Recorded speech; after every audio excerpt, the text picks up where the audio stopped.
Lord, prepare me to be a sanctuary, pure and holy, tried and true. With thanksgiving, I will be a living sanctuary to you.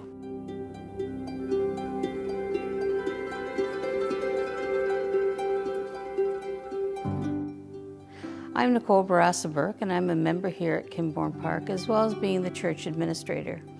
And I've also had the honor of leading worship here many times as a lay worship leader.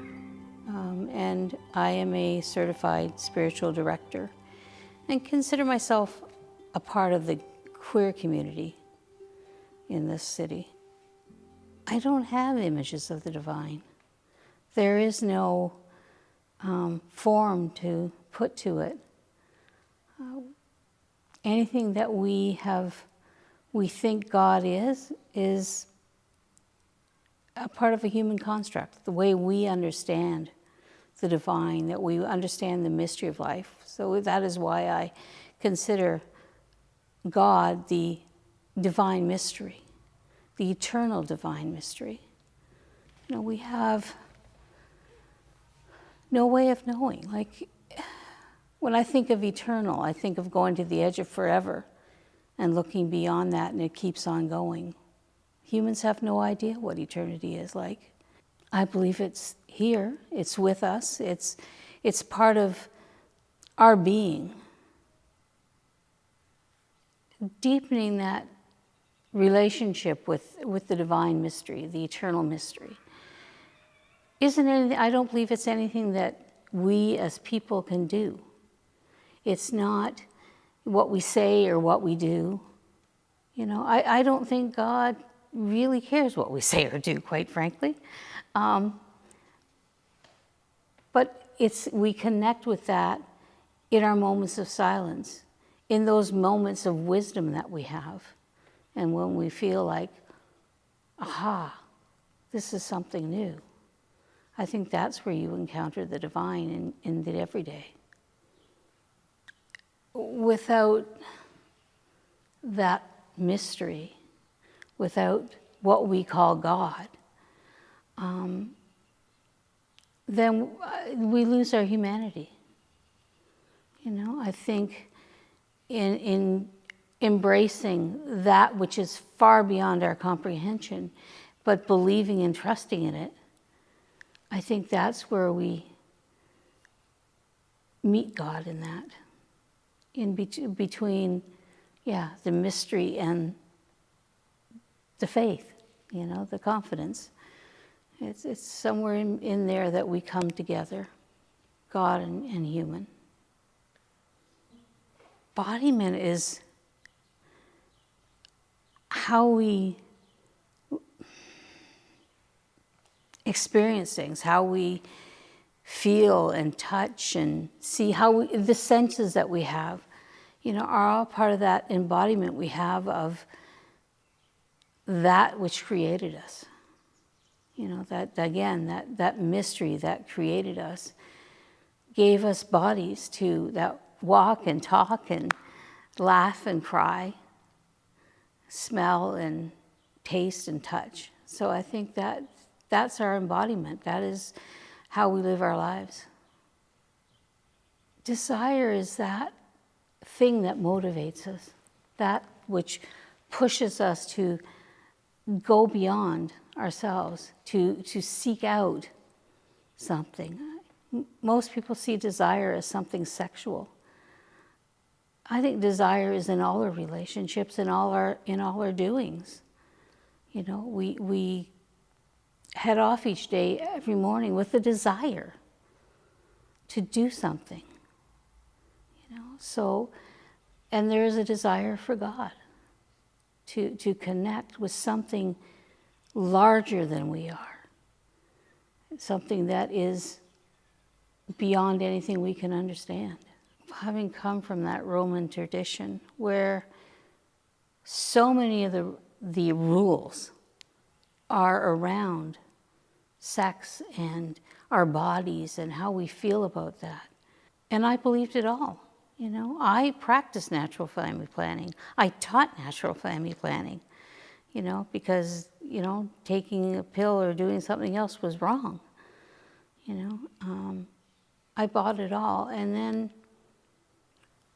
I don't know, somewhere in there, I met a woman, and that kind of totally turned me around. It changed my life. And, I had been married for 26 years with 4 children, like a good Catholic woman. And all of a sudden, I had to go. Staying in that would have been a lie for me. And so I left that, and it was about the same time that I found the United Church. And in the United Church, I found such openness, such an embracing of people, and just as they are. And it's such a wonderful thing. And out of that came a whole new idea of who God is and who I am as a human, as a woman. And it's been a wonderful journey. Probably about 5 or 6 years ago now, I never remember how long it is. So I found this gay bowling league. And so we decided to try it together. And it was a blast. I was with the most joyful, fun people that I had ever experienced in my life. And people who are very supportive of each other. Toronto Historical Bowling League started about 40 years ago. So just after these Stonewall riots and we started recognizing Pride, they started this bowling league.